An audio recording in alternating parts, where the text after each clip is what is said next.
काली नजर। माँ, माँ। अरे क्या माँ माँ कर रहा है? बकरी का बच्चा है क्या? अरे माँ, मजाक छोड़ो। मुझे फाइनली वो मेन चौराहे वाली दुकान मिल गई है। अब देखना, आपका बेटा दुगनी स्पीड से पैसा कमाएगा। ओफो, ये क्या? मेरी ऑनलाइन मेकअप क्लास चल रही है। इतनी जोर से क्यों बोल रहे हो आप दोनों? अरे मेरी धर्म पत्नी जी, मेकअप क्लास बाद में करना। वो चौराहे वाली दुकान मिल गई है हमको। अरे वाह! रुको, मैं अपनी माँ को फोन लगाकर बता देती हूँ। अरे मैं भी अपने रिश्तेदारों को बता देती हूँ। कितनी खुशी की बात है। हाँ हाँ, मैं भी अपने दोस्तों को बता देता हूँ। 1 हफ्ते बाद रजिस्ट्री है। बस, घर में खुशी का मौका था। उन तीनों ने अपने अपने फोन उठाए और लोगों में बात फैलाना शुरू कर दिया। और रही सही कसर, श्वेता बहू ने अपने पड़ोस में सबको बताकर कर दी। अरे वर्मा आंटी, अब हम भी जल्दी कार ले लेंगे। घर का रेनोवेशन होगा और ठाट से रहेंगे हम भी। अरे, ऐसा क्या हुआ? लॉटरी बाटरी लग गई है क्या? अरे, इस बार चौराहे वाली मॉल में हमको भी दुकान मिल गई है।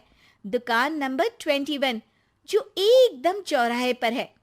अब ग्राहक बढ़ेंगे तो आमदनी भी बढ़ेगी ही ना। अरे वाह, कितनी खुशी की बात है।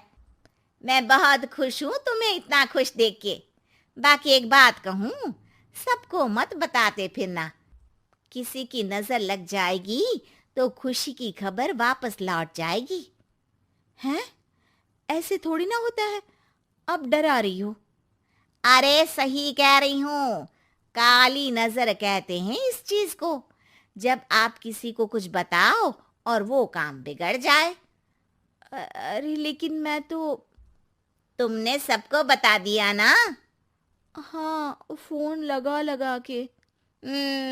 अब बच के रहना। काली नजर बड़ी खतरनाक होती है। श्वेता इतनी खुश रहती है कि वो वर्मा आंटी की बात पर ध्यान ही नहीं देती, जबकि पड़ोस में और भी लोगों से खुशी की खबर शेयर करती रहती है। अगले दिन राजेश बहुत दुखी होकर घर आता है। अरे बेटा, क्या हुआ? मुंह क्यों सूजा हुआ है?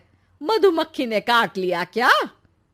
माँ, वो दुकान किसी और के पास चली गई।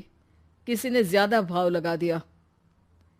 अरे पर बात तो आपसे हुई थी ना उस दुकान वाले की। हाँ, आज मैं टोकन अमाउंट देने गया था, तब मुझे पता चला। कोई आकर सुबह मुझसे पहले ही ज्यादा अमाउंट दे गया। हम्म, काली नजर। क्या? क्या कहा?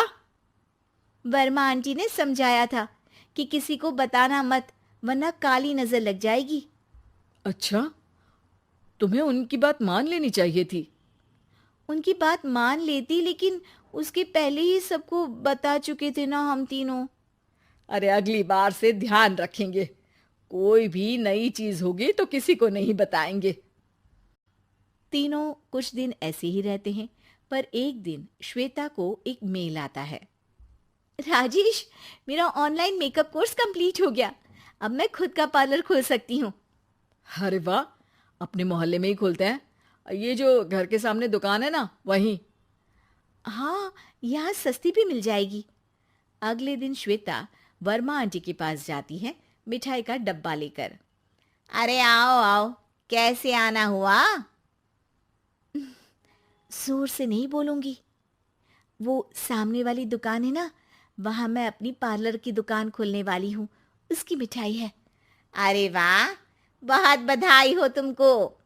हाँ, मैं कमाने लगूंगी तो राजेश पर पूरे घर का बोझ नहीं रहेगा ना आंटी जी।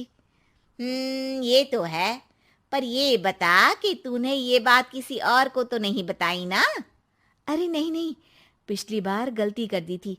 काली नजर लगी किसी की और राजेश के हाथ से वो दुकान चली गई थी।